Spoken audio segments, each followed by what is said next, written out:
श्री गणेशाय नमः। हर हर महादेव। क्रमकांड बाई विभूति नारायण पांडे शास्त्री, महामाया नगरी, अंबिकापुर, छत्तीसगढ़। गीता ज्ञान चैनल में आप सबों का हार्दिक स्वागत है। माताओं, बहनों, प्रिय साथियों, आप लोग कैसे हैं? आशा करता हूं कि आप सब अच्छे से होंगे और अच्छा से होना भी चाहिए। तो आज मैं भगवान श्री गणेश और माता सरस्वती के चरण कमलों का वंदना करता हुआ अपनी कक्षा को प्रारंभ करता हूँ। तो प्रिय साथियों, आज हमारी कक्षा के जो विषय है कुंभ राशि, ऐसा कभी सपने में भी न सोचा होगा।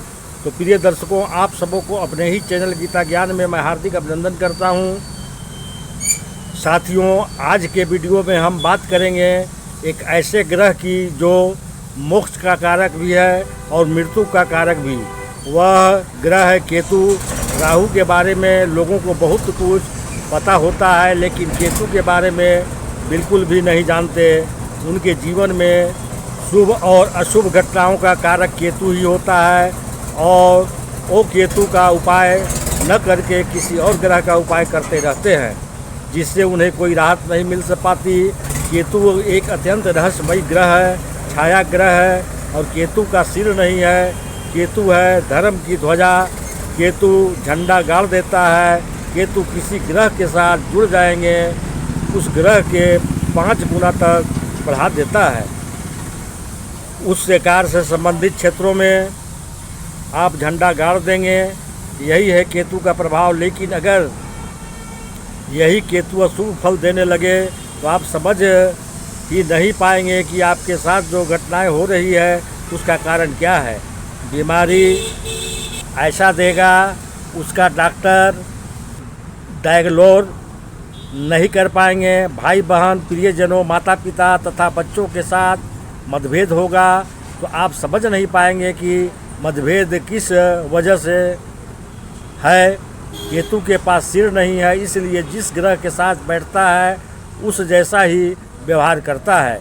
और अगर वह शुभ ग्रह है या शुभ ग्रह की दृष्टि केतु पर पड़ रही है तो अत्यंत शुभ फल देता है। 8वें घर में केतु हो तो ससुराल पक्ष से समस्या पैदा कर देगा। 11वें और 12वें भाव में केतु बहुत अच्छा फल देते हैं। 10वें भाव में केतु हो, आप समझ ही नहीं पाएंगे कि कार्य क्षेत्र में समस्याएं क्यों पैदा हो रही है। यही केतु 4 मार्च को नक्षत्र परिवर्तन करके चंद्रमा के नक्षत्र हस्त नक्षत्र में गोचर करने जा रहे हैं और 11 नवंबर तक हस्त नक्षत्र में ही गोचर करेंगे। तो केतु के नक्षत्र परिवर्तन का कुंभ राशि के जातक के जीवन पर क्या प्रभाव पड़ेगा, इसी का विश्लेषण करेंगे इस वीडियो में। लेकिन इससे पहले समझना जरूरी है कि केतु क्या है और आप कैसे समझेंगे कि केतु आपको अशुभ फल दे रहा है और उसका उपाय क्या है। यह विश्लेषण आपके चंद्र राशि पर किया जा रहा है।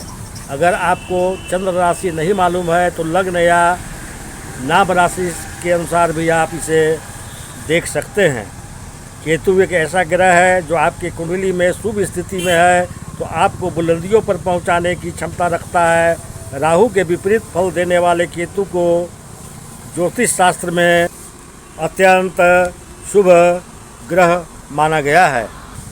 यह मैं कह देना चाहता हूँ, कुंडली में राहु और केतु न केवल आमने सामने होते हैं, लेकिन इसका प्रभाव भी एक दूसरे के विपरीत होते हैं।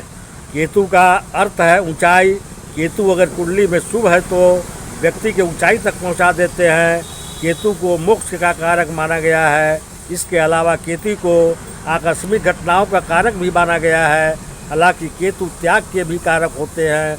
अगर जीवन में केतु का पूरा लाभ लेना चाहते हैं तो त्याग करने की प्रवृत्ति को अपनाना होगा। केतु आध्यात्मिकता के कारक हैं। धर्म कर्म में आपके आस्थाओं को बढ़ाने वाले होते हैं और जिसके कुंडली में केतु अकेले होते हैं तो केतु शुभ फल देने वाले होते हैं। लेकिन केतु जब अशुभ फल देते हैं तो किस तरह का अशुभ फल देते हैं, कैसे जानेंगे कि कुंडली में केतु अशुभ फल दे रहा है। तो पहला लक्षण है राहु से प्रभावित व्यक्ति अगर बीमार है तो डॉक्टर गलत दवा देगा, लेकिन अगर केतु से प्रभावित है तो डॉक्टर बीमारी को पकड़ ही नहीं पाएगा। केतु के कारण संतान उत्पन्न होने में बाधा होती है। अगर आप नौकरी में हैं, पीठ पीछे आपकी बुराई करना शुरू कर देते हैं। आप जिसकी भला करने की सोच रहे हैं वही आपकी जड़ काटना चालू कर देता है। गुरु और केतु दोनों को आध्यात्मिकता का कारक माना जाता है। केतु अगर अच्छे हैं तो 48 साल में आपका भाग्योदय करा देंगे, और अगर ख़राब है तो 48 साल के बाद आपको बर्बाद भी कर देंगे। अगर आपके जीवन में 48वां वर्ष समाप्त हो, उतार चढ़ाव आपको देखने को मिले, तो समझ लीजिए कि केतु ही इसका कारण है। देवगुरु बृहस्पति मेष राशि में गोचर कर रहे हैं, और देवगुरु का केतु के साथ पिछले 6 महीनों के खलाष्टक योग बन रहा है। केतु 30 अक्टूबर को नवम में आएंगे, और केतु 8वें भाव के अशुभ फल दे रहे थे, यह मैं कह देना चाहता हूँ। तो प्रिय दर्शकों, वीडियो को लाइक करेंगे और भगवान भोलेनाथ का आशीर्वाद पाने के लिए कमेंट्स बॉक्स में हर हर महादेव अवश्य लिखेंगे। तो चलिए अब मैं अपनी कक्षा को यही विराम देता हूँ। नमस्कार।